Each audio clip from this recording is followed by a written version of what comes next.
What's up? It's your boy Chris Lee TV back again with another episode on the Financial Trucker Podcast. Today I have Lo with me. Lo is a fellow truck driver who I met on Twitter. We had actually started at the same company, and she had a pretty interesting journey. I wanted to bring her on to talk about that. So, Lo, you want to introduce yourself, let people know who you are and how you got into the trucking industry? What's up, y'all? I'm Lo. I'm from Florida. I got into trucking. Well, my brother's a trucker, but life started lifing for real. I was a caterer, so I was in food, and I was like, man, I'm working hard. So Mm-hmm. everybody kept telling me, like, you know what I'm saying? You should try trucking. I'm like, all right. Then my homegirl, she did it. She actually owns some trucks, and she was like 23 at the time. So I'm like, all right, let me try it, and I'm here today. For sure. What was that journey like? Like going to get your CDL? Like, was it hard? Did you have trouble like finding the school or things like that? Like, I have a lot of people who have issues um, in the area, like starting off. So starting out, I did a little research on whether I should pay out of pocket Mm-hmm. or go find a company to pay for it. So my problem was I couldn't afford to pay $5,000 at the time. So Right. I was looking at companies who could sponsor it, or like I say, you work for it and you pay them back. So Stevens just so happened to pop up online, and they had a trucking school in Tampa, which is 2 hours from me. And their contract in Florida is different everywhere. It was 6 months. You work for them 6 months, Mm-hmm. and you had like maybe $1,500 left after it to pay off. So I only had a 6-month contract versus a year. So going there and getting into there, I actually got my permit at home because it's way easier than going and getting it while you're at school. Like, no need to cram for a week. And the whole first week, that's all you're doing. So I mean, for a week I was just chilling. And was it hard? It wasn't hard for me per se. It's just, I think you do a lot of it to yourself mentally before you even get there. Yeah. You know what I'm saying? So you'll think about the back end or the pre-trip, and it's in your head playing, and you're studying so hard, when in reality, for the pre-trip, for instance, you had 2 weeks to learn. So instead of beating myself like I did for the first week, I realized that, like, you know it. Right. Once you know it, you know it. There's no use of overexerting yourself. Like, it's not that bad. And back in, it's just one of those, it'll just click. Like, you might struggle the first 2-3 days, then all of a sudden something will click that, okay, it's opposite of driving. Once you get that, you'll be all right. What were like some of the things you used to like help you study for those like pre-trip tests and stuff like that?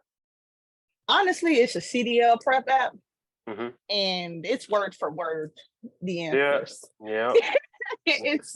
It's word for word the questions and the answers, but I didn't know about that till like a day before I took my test. Okay. So I actually studied. I didn't study the book, but I had some other study materials I actually looked at, and then I found CDL prep, and I just took the test like 50 times before I went in there, and I finished that test in maybe 5 minutes. Yeah, that CDL prep app is like a really good resource for truck drivers to use. I put people on it all the time.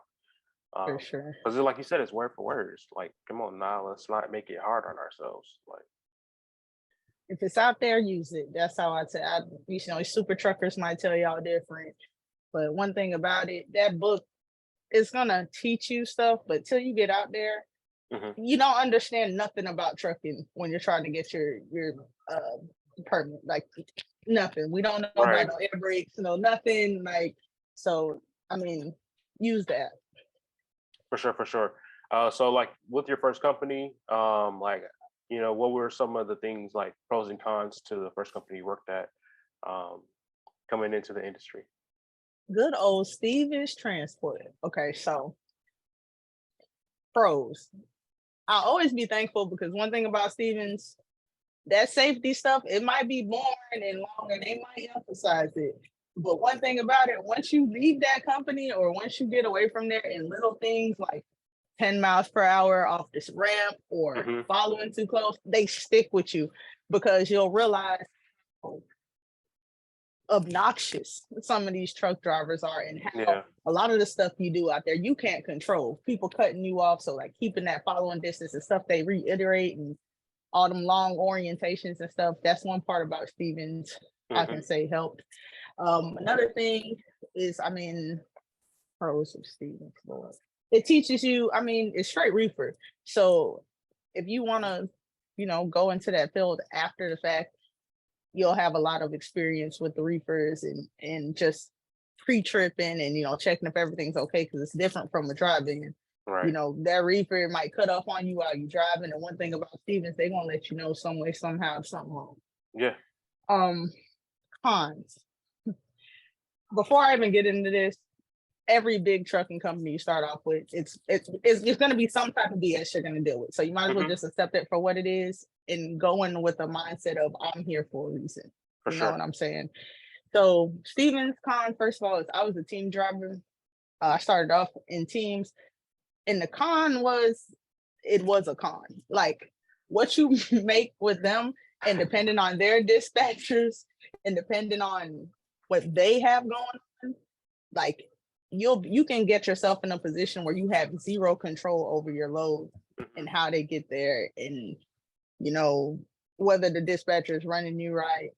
There are a lot of trucks per dispatcher. That's another thing. So it's you got to build connections and talk to people and get yourself in there, especially when you first start out, or they're just going to treat you like a number.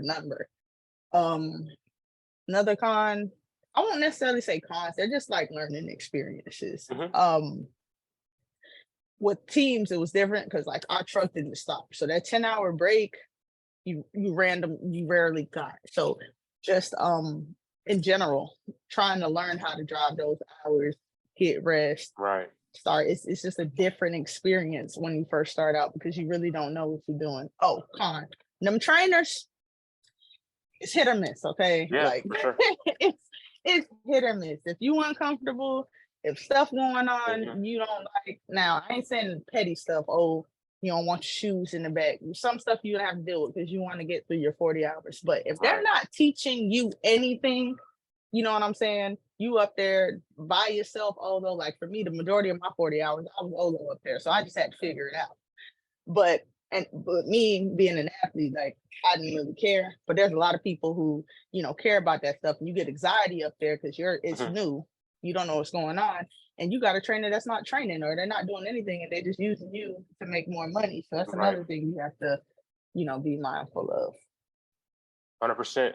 I had the opportunity to have a pretty good trainer. Like you said, that does help out a lot. A lot of things that you learn from your trainer really stick with you because that's like the first time you're really out there on the road and you really have to like pay attention to stuff because you're doing the actual job of trucking. Like, and then they also teach you how to feel like how to be not just like a driver, but like how to adapt to the lifestyle. You see kind of what they do and how they like carry themselves, and you know I think a lot of that stuff rubs off. And it does need to be a good trainer because you want it to rub off on the right way. For sure. A lot of stuff I feel like makes or breaks people from the beginning. Like you know you're trying to you're gonna be so a lot of stuff from the beginning breaks people and gets them to be like okay, like they won't even reach the levels where they got the trainer because in CDL school like something happened where they was not getting along with the trainers in CDL school. Like this, or not getting enough reps to certain. It's like you. Let me go back to that. Sorry, but for sure. It's like it's interesting how you'll spend 3 days doing straight backs and you have like 2 days of training on the 90. Like it's it is like you said, like some people don't even make it there because the stress of actual school. That's the important to find a school that's actually good and actually reputable, because you don't want to just go to any school. Like me being in Florida, you know, Florida's not really known for trucking, so we have a handful of schools to choose from, and honestly the ones closest to me weren't that great. So I chose to go 2 hours away because, you know, they got one truck per 15 people. Right. You know what I'm saying? And you're trying to squeeze that into a week of training is, you know, you gotta find a way that works for you and that will allow you to have the confidence when the test comes up, so you don't have that extra stress on you. I think there was like 5 people or like 5 to 7 people per truck when I was going to school. So they did I did pretty good getting some time behind the wheel. Um, Yeah. I wanted to reach out. I wanted to touch on like more of the team driving thing because I haven't spoken to anyone who has done team driving. I think that's a very interesting topic. So you've been like after you got off the truck with your trainer at Stevens, you were team driving like from day one. After that, did you do any solo? Like, you know what I'm saying? What's that team driving experience like? Okay, the only solo I did was for about 3 days with Stevens. I did Mhm. local till my teammate got off his truck from training. Starting out solo for those 3 days, I mean, I didn't have to sleep in the truck overnight, but just driving around Texas by yourself, it was a shock. You know, it's kind of like I really wasn't nervous because, like I said, my trainer wasn't up there, so I was kind of used to it. But there was something about having a person in that truck with you that gives you a different sense of security. And Mhm. so that's one thing I can say that's different. Just having somebody in there with you is kind of easier in my opinion because you know there's some tight spaces you get in when you first start out. There's Right, right. some predicaments you're in that you don't have a trainer to call and help, and you just out there looking crazy. One of my teammates or like one of my classmates, excuse me, like their first week out, they turned too early and dang, I took a pole off and you know what I'm saying, had to Yeah, back up, but you don't have no help to back, right. you know. So having a teammate that was we saved each other at times, especially first Yeah, starting for out. sure. That's a pro to team and another pro to team and honestly, it was the money Mhm. at first. I don't know, you know, a lot of their stories, but like solo starting out, you're at an even more disadvantage because you're gonna get the worst loads they have. So like one thing about Stevens, like I won't bash them because they did what they needed to do for when they needed to do it, but Yeah, they will send on week one, they will send you to New York City and be like, figure it out. Like, you know what I'm saying? If you didn't yeah, have anybody to tell you, don't lose your CDL as soon as you get it, you're right. gonna take it. You know what I'm saying? You're gonna go to Hunts Point and be looking crazy. You don't even know how to back it. They want you to back off the street across 6 lanes in the middle of rush hour traffic. Yeah, yeah. Like, you know what I'm saying? So, um, another thing, teaming, um, it got you acclimated to the long hours real Mhm. fast. Cause you'll get, I mean, we were lucky. Um, we went off on our dispatcher a few times to where he stopped playing with us. So we were actually getting those 2,000 mile loads rather than, you know, two of y'all trying to go 400 Right. miles. You know what I'm saying? And so you learn them 10.5 hour shifts quick. Um, what else you want to know about it? Like Was there any cons, like how it is in the truck? yeah, were there ever any instances where you was like maybe sleep in the back or maybe you were driving and like your teammate was like, "Whoa, like what's going on, bro?" Like I like you know what I'm saying? Like any of those heartbreaking moments where y'all or like you know what I'm saying? Like what do y'all butt heads over as like team drivers? Because I never, you know what I'm saying? Y'all are with I was with my trainer for a couple, you know what I'm saying, maybe a month or two, but team driving, like I feel like y'all stick together for some time. Yeah. So luckily by the grace, we were cool. So we was real Yeah. cool. And I know this man from Mechanic Paint. We were real cool in truck driving school. So Hmm. we actually like helped each other through truck driving school. So when it got time to get in the truck, him being as chill as he was and me being as chill as I am, Right. we got along perfectly fine. Like to be honest, I don't think we ever got in an argument in the truck, That's like awesome. in 2 years. And what I've heard from other people or I've seen is you gotta understand you're in a cramped up box, okay? When you're driving and somebody's back there, for the life of me, I don't understand when people are in the front seat with the driver. Like, you Hmm. not tired, bro? Like, you know what I'm saying? So we had a system where we give you your time and your space because I feel like once you start overcrowding or doing too much, that's where the tension starts. And then you start knick-knacking little things like Hmm. bro, you put your shoes on in the front seat, or you know, or you had people with attitudes, or the biggest one is I drove more than you. You didn't drive enough. Let me tell y'all now, one thing about it, three things for sure. Somebody's going to be driving more. Hmm. It is what it is. You can't control it. Like y'all gonna have to find a balance. So what we did was I did mornings, he did night. Hmm. I couldn't stand when the sun went down. He couldn't stand when the sun come up. So like how we would do it, the way loads were set up, sometimes they'd be set up at 3 a.m. Hey, bro, just pick it up, drive till you get tired. I'll wake up and do it at 6. Or there's times where you would have to do a double shift without a person driving. Maybe the load delivered at 5 p.m., but we couldn't pick up again till the next night at 6 a.m. I'm not about to switch my shift and make him drive just so I could say I didn't drive. You didn't drive last night. You know what I'm saying? So like that can get a little rough and irritating, especially if you're on like a dedicated count. Because we had one lane from freaking Atlanta to Minnesota that had weird pickup times. And so it was getting frustrating for me because I was doing 10.5 11s every single day, 5 days straight. And he was doing like the way the load was set up. He would like drive 3 hours, have to wait on the load for 4 hours. Then you only got like 4 hours on the clock. You know what I'm saying? And so, but he couldn't drive the 4 hours because then it's cutting way too far into my shift. So it was a lane where I was probably driving 10 hours straight, 4 days straight, but he would just break it up and maybe only driving 4 or 5 hours, but it was still 11-hour shift because the way it was set up. So that can get a little frustrated, and it's not your partner's fault. It's just the way the load was set up. But he'll tell you, I'd rather be going 10.5 hours straight than breaking it up, because by the time I have to drive again, I'm tired. You know what I'm saying? So it's like, and what a lot of people don't understand is sitting and waiting, it comes with it. But when you sitting and waiting for 5 hours, you drove 3 hours to get there, you got 5 hours, now you trying to fight those 4 or 5 hours out. It's tough.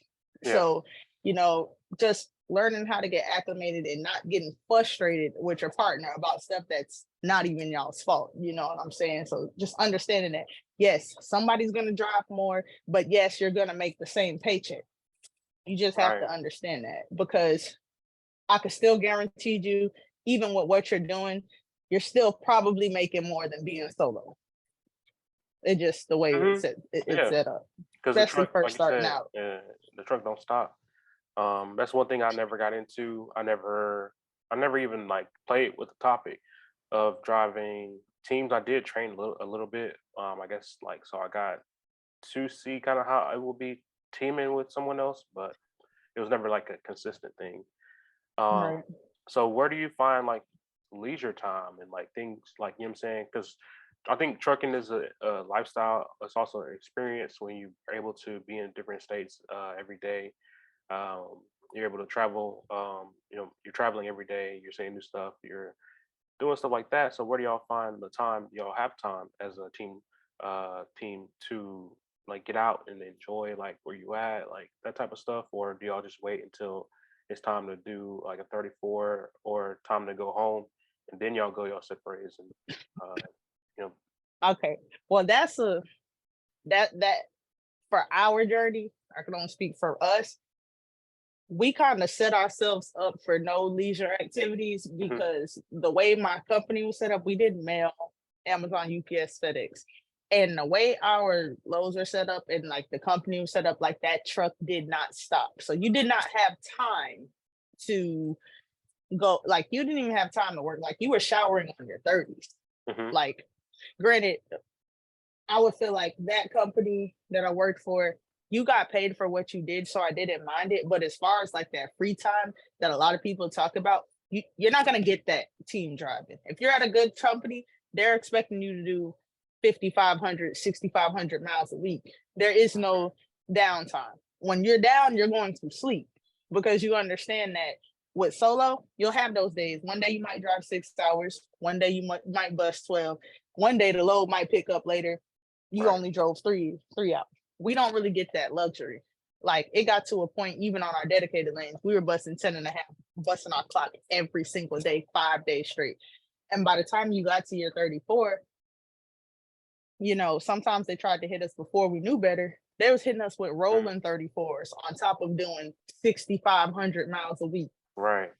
So when you first get out and you don't know no better, you're going to do it thinking, oh yeah, they paying this. And before you know it, you're burnt out, because you have to put in perspective. Like I'm already doing twice as much as a normal person in 5 days a day. I'm talking about 6,500 in 7 days. We're doing it in 5. And then you want me to be on a rolling 34, so I can't even get a real rest. Like stuff like that is gonna happen too. So I mean, there's pros and cons to it.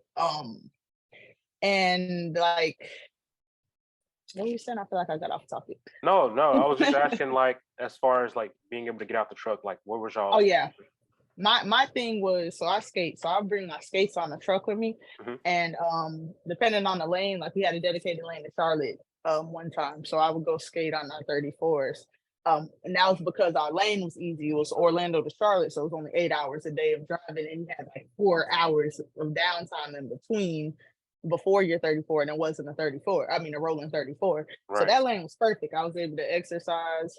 When I would drive those 8 hours, I would exercise for an hour. Loves was half a mile up the street, go shower, go to sleep. It was the perfect lane. It was great.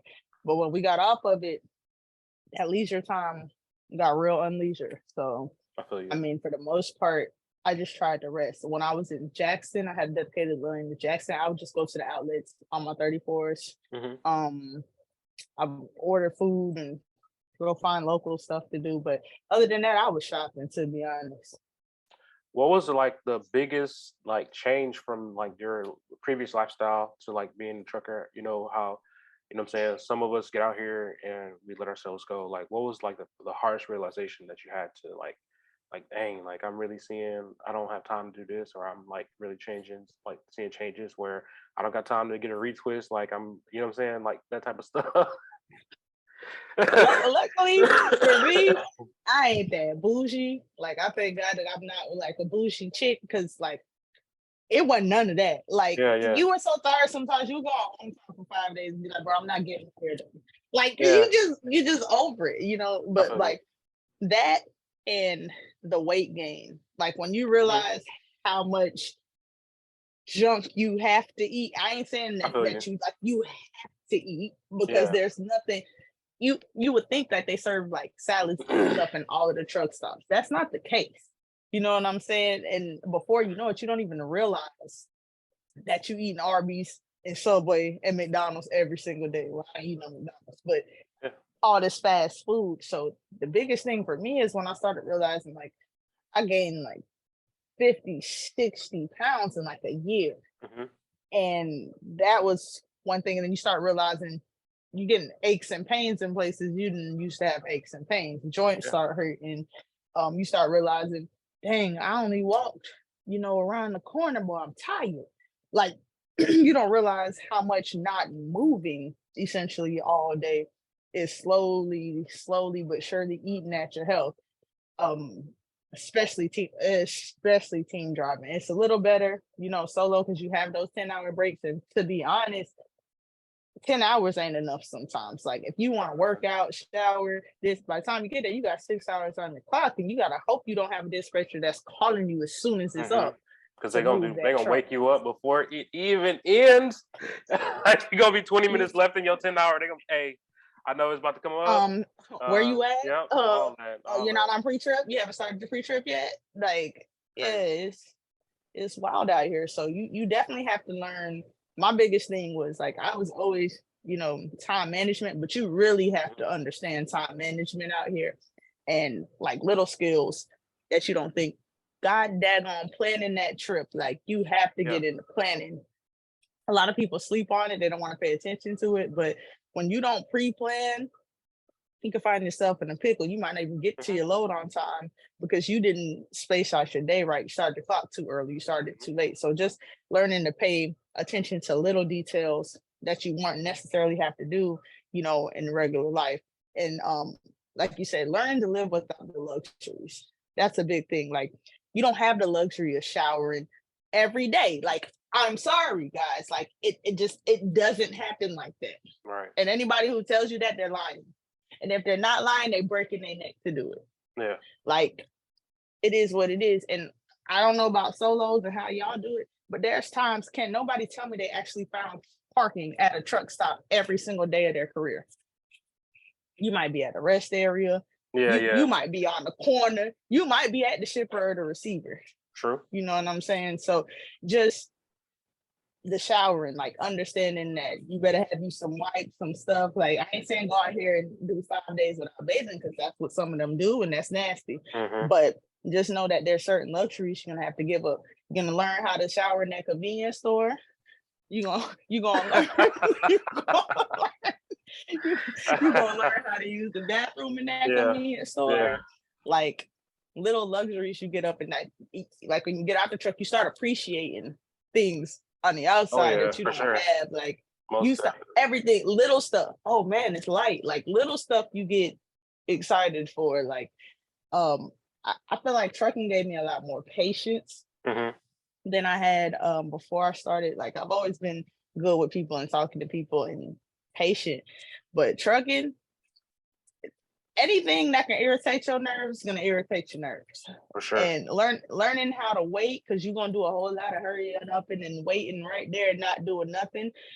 It's different. Another thing is, if you one of those people who don't know how to be with yourself, this might not be for you. Because you will go stir crazy in that box if you don't have something to focus on, or a goal, or something you're working for, or why. Like if somebody just told you to do it and you're not passionate about it, or not even passionate, if you don't have a strong enough mindset that I'm here for a reason and I'm here to do it, it's not going to work for you.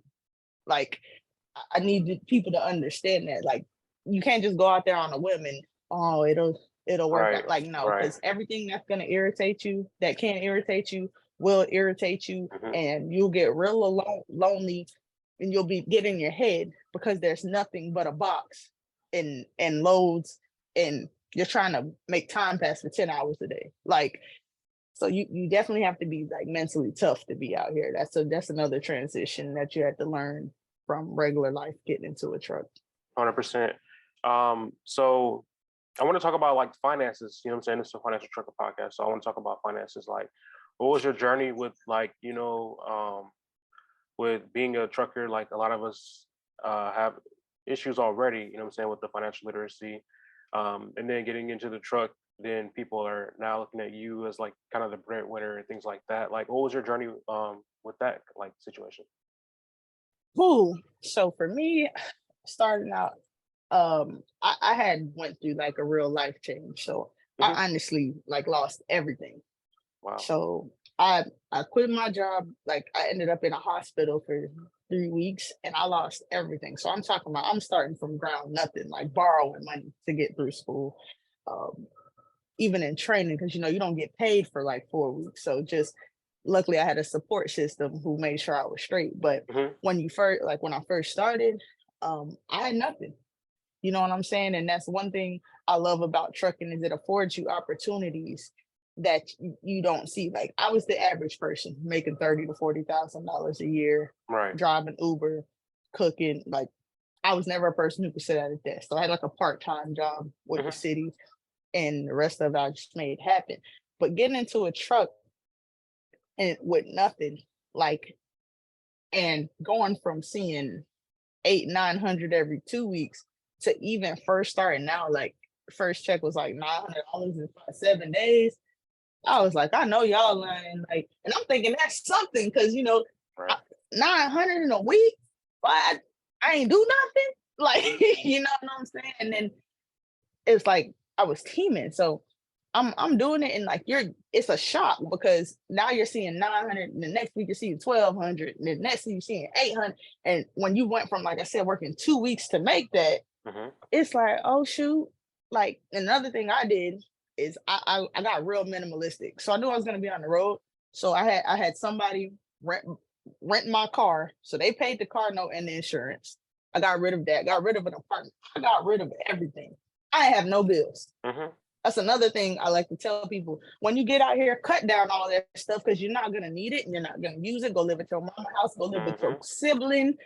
Because all you get a storage facility. That's what I did. I got a storage, I put stuff in there, because you're not gonna be home. Especially starting out, they're gonna keep you out 5-6 weeks. You're gonna get 5 days at home. You can Airbnb it for 5 days. You know what I'm saying? So I got rid of everything. So I've always been good with money, thank the Lord. So I had financial literacy. So like I said, I got rid of all my bills. So then, as I started making money, but I had to do those 6 months. So you're also paying money back. So Right. after you do, 800-900 a week, you actually in insurance, you bringing in 9-10. Like I said, I was teaming. So solo, you might see 5-6, and you have to understand it's gonna be like that when you first start out. Right. But after those 6 months, I had saved, by the time I left Stevens, I think I saved like $5,000, even on those 800-900 a week, just because you realize money's coming in, but you don't have it to kick out, and you have nothing to spend it on except for food. That's another thing. You're not doing all that shopping and stuff because you're driving. You be too tired to shop. You know what I'm saying? So just spending money, and I had a lot of debt. So I had like a $12,000 credit card. So I was paying $500 a week on a credit card. Like, that's how disciplined I was. So I did that for 8 months straight, paying $500 a week to pay off $12,000 in credit card debt. And so I was basically, when I first started out, even when I was making that little bit of money, I just used it to knock out all my debt and all my expenses. So when I left that company, I had a drastic pay increase. So I was blessed enough to get like a 6-figure trucking job after 6 months of driving and being in the game. Now, once that happened and you start seeing 2,700 a week, it's like, why would I do anything else? 100%. I don't care how much I hate the dispatcher. Right. You know what I'm saying? Like, at that point, it clicks. Like, we always talk about slaving and not getting paid, but at this, you're slaving, but at least you're getting paid for it. So then you start getting into that mindset. Another thing about mindsets, if you're one of those people who just money, it's eventually going to get a little rough for you. If money's what drives you consistently 24/7, you're going to burn out. If you're one of those people who, I got to get this, I got to get that, and then like, it's about the money, but you have to let the money work for you and not have the money work you, if that makes sense. Because you'll get burnt out. You'll start trying to kill yourself to get these lows when sometimes you just need to rest. You know what I'm saying? So I had to learn how to, understand that, all right, I'm getting paid for it and this is working, but you're going to get to a point where you make enough. Now it's time to, okay, how can I make this work to where, all right, I'm not doing 12-hour shifts every single day. You know what I'm saying? Because that when you first start out, you don't have a say so. These people say go drive 7,000 miles this week. You don't go drive 7,000 miles this week. So once I started making more money, that's when I started thinking of other ways to make more money, even though you're making money, because at that point it's about, okay, what am I doing? What are my next steps? So what am I trying to do? Am I trying to invest? Am I trying to do this? Am I trying to do that? And the only way you can get to that point is to make more money. So that's the thing about trucking. It's not necessarily the most glamorous, but it can be the jump start to whatever you want to do. Because, it's limitless, the places and the opportunities you can go with it. And like, that's the thing. You don't have to do it 20 years. You don't got to do it 25 years. Like I said, 6 months got me to a place I would have had to work somewhere, corporate America, for years. You know what I'm saying? I did it in 6 months. And once I seen that whole year of whatever I made this year, I'm at home chilling. You know what I'm saying? So it's like, it's a sacrifice. Like, I sacrificed that first year trying to pay off debt and everything. I didn't buy a pair of shoes. I didn't buy none of the stuff I actually love. All I did was save and pay off debt. And once I did that, and I was able to keep, well, 2,700, you had to pay your taxes. So I'm able to keep $1,700 a week. Like, there's nothing you can't do, after that. I think that's dope. I was going to get into like the whole, like, what I'm saying, after you kind of get your finances right, then like, what's the next thing? Like, I always say to use your CDL as a stepping stone. Like you said, you don't have to be out here 20 years, 30 years grinding. That is an option, is a choice, because what I'm saying, you have your ups, your downs, but that money is definitely there, and you're not going to find a way to kind of make that money and have that lifestyle doing anything else. You have a lot of freedoms as a truck driver. This Zoom meeting ends in 3 minutes, so I'm gonna go ahead and start wrapping it up. Is there anything that you want to let the listeners know, as far as like you know, just your experience, any tips or anything like that. I think this has been a great interview. I really appreciate it. You brought out a lot of stuff. Um, Mm, you know, I really thank you for coming. no problem. What I would say is, like I said, let use trucking and make it work for you. Don't let trucking overtake you. You can use it to set up whatever you want. But the thing is, you're gonna have to go through that fire starting out. It's gonna be uncomfortable. It's gonna be different. You know what I'm saying? But once you get through that, like it literally is limitless. Like Chris, he does that. He has his hands in everything you can think of. Like in trucking started that for him. Like I told him, I didn't know this man from a can of paint, met him on Twitter, but I actually watched his videos before I got to Stevens. Like it's crazy how things come back around. Like I was watching him because he was the one who ain't give a dang about that drug test and was basically wouldn't tell you whether it was a piss test or a hair test. I remember Yeah, yeah, that. Like so I was watching that before I even went to school. So I'm saying like there's ways and just seeing like your journey and see these other people's journey, like just stay the course. If this is what you chose to do, if you sacrificed and went to that $5,000, do your year and at least pay the money back. You know what I'm saying? No need of having debt afterwards, hmm but I would just say stick with it and let trucking work for you, whatever that is, whatever that looks like, just stay the course and see it through. yeah, yeah. I definitely believe that. If you do listen to that advice, like you definitely will see some results. You definitely will be able to, you know, get to where you want to be in life. As long as you have a plan, that's the biggest thing I think. Having a plan. So, if people want to follow you or reach out to you, you know what I'm saying. What I know you do music and things like that. Are you on YouTube? I know we're on Twitter.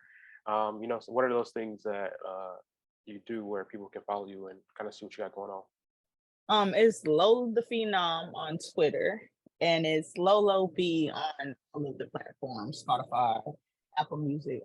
I mainly just have fun with it. I'm all right. For sure, for But if sure. y'all do want to check it out, go check it out. And follow me on Twitter. I'll follow back. Right on, right on. All right, well, it's your boy Chris Lee TV. It's my girl over here, Lo. I really appreciate you coming, and I think this was a fantastic interview. I had a lot of fun. I think it was a lot of Yeah, stuff to talk thank about. you. All right, but I'll see y'all next time. We out.